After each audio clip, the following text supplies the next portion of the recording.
Welcome to our channel. Today we how to upgrade your event management with Eventbrite, complete guide step by step clearly.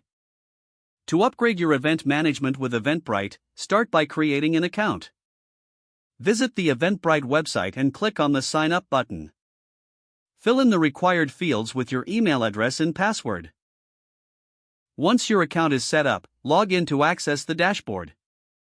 Click on the Create Event button to begin planning your event. Select the type of event you want to create from the drop-down menu. Enter the event title, date, time, and location for your event. Make sure to provide a detailed description to engage potential attendees. Upload any relevant images or promotional materials to your event page. Set ticket types based on your pricing strategy. Consider offering early bird discounts or group rates to encourage ticket sales. Review your event settings, including privacy and visibility options. Customizing your registration form can help gather essential information. Utilize Eventbrite's built-in tools to promote your event. Share your event on social media platforms directly from the dashboard. Monitor ticket sales through the analytics feature in your dashboard. Engage with attendees through Eventbrite's messaging system.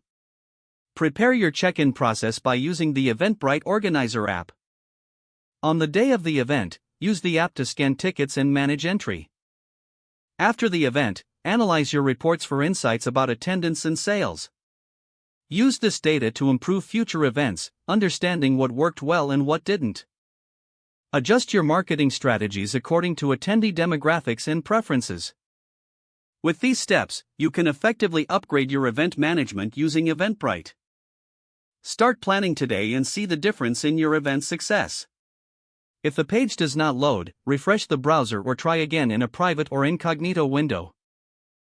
Make sure you are using the correct email address, then retype it carefully to avoid small typos.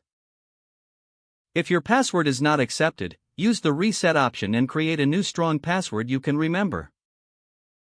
Check your spam folder for verification or security emails, then complete any requested confirmation steps. Don't forget to like this video and subscribe to our channel for more step-by-step tech guides.